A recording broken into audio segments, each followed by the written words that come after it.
ప్రకాశం జిల్లా చేమకుర్తిలో ఎన్నికల ప్రచారంలో భాగంగా రాష్ట్ర పిసిసి అధ్యక్షురాలు షర్మిలారెడ్డి, బాపట్ల పార్లమెంట్ కాంగ్రెస్ పార్టీ అభ్యర్థి జీడీశీలం, సంతనూతలపాడు కాంగ్రెస్ పార్టీ ఎమ్మెల్యే అభ్యర్థి పాలపర్తి విజేష్ రాజ్తో కలిసి స్థానిక ఎంఎస్ కాలనీ నుండి ర్యాలీగా బయలుదేరి చేమకుర్తి పాత బస్టాండ్ సెంటర్ నందు భారీ సభ ఏర్పాటు చేశారు. ప్రజలను ఉద్దేశించి కాంగ్రెస్ పార్టీకి ప్రతి ఒక్కరూ ఓటు వేసి గెలిపించాలని, రాజశేఖర్ రెడ్డి పాలన తేవాలని కోరారు. రాష్ట్రంలో అధికార పార్టీ జగన్మోహన్ రెడ్డి దుర్మార్గ పాలన గురించి దుయ్యబట్టారు.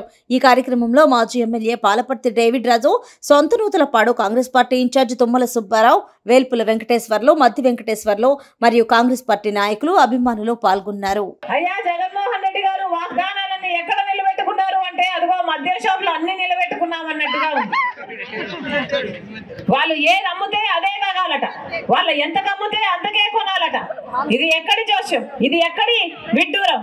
కనీసం హెల్త్ చెక్ ఉందా అంటే దానికి క్వాలిటీ చెక్ లేదు, ఒక హెల్త్ చెక్ లేదు, అది కూడా ఓన్లీ క్యాష్ అట కదా, డిజిటల్ పేమెంట్స్ లేవట. ఇది రాష్ట్రంలో కాదు, ప్రపంచంలో దేశంలో ఎక్కడైనా ఉందంట, ఎక్కడా లేదు.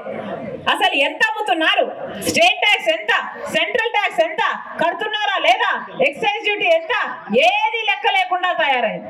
అయినా ఒక్కరైనా వచ్చి ఆడిట్ చేస్తున్నారంటే ఏదీ లేదు. అంత బోగస్, అంత మాఫియా, ఎక్కడ చూసినా మాఫియానే. ఒక పక్క ల్యాండ్ మాఫియా, ఒక పక్క శాండ్ మాఫియా, ఒక పక్క లిక్కర్ మాఫియా, ఇంకో పక్క అయితే ఇక కంటైనర్లలో డ్రగ్స్ వస్తున్నాయి మన రాష్ట్రానికి.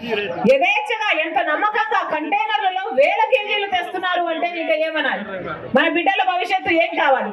ఇదంతా సరిపోలేదు అన్నట్టు ఇక జగన్మోహన్ రెడ్డి గారు హత్య రాజకీయాలను కూడా ప్రోత్సహిస్తున్నారు. ఈరోజు సొంత చిన్నాననే హత్య చేసిన వాళ్ళను జగన్మోహన్ రెడ్డి గారు రక్షించడమే కాకుండా మళ్ళీ ఎంపీ టికెట్ ఇస్తున్నారు అంటే ఇక ఈ హత్య రాజకీయాలు ప్రోత్సహించడం కాకపోతే ఇక ఏమిటి అని అడుగుతున్నా.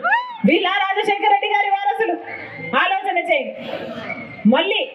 మళ్ళీ ఆంధ్ర రాష్ట్రం బాగుపడాలి అంటే రైతులకు రుణమాఫీ జరగాలి అన్న, మనకు ప్రత్యేక హోదా కావాలి అన్న, పోలవరం లాంటి ప్రాజెక్టులు కావాలి అన్న, రాజధాని కట్టుకోవాలి అన్న, బిడ్డలకు ఉద్యోగాలు రావాలి అన్న, మన రాష్ట్రం మళ్ళీ బాగుపడాలి అంటే కాంగ్రెస్ పార్టీ అధికారంలోకి వస్తే మాత్రమే ఇది సాధ్యం.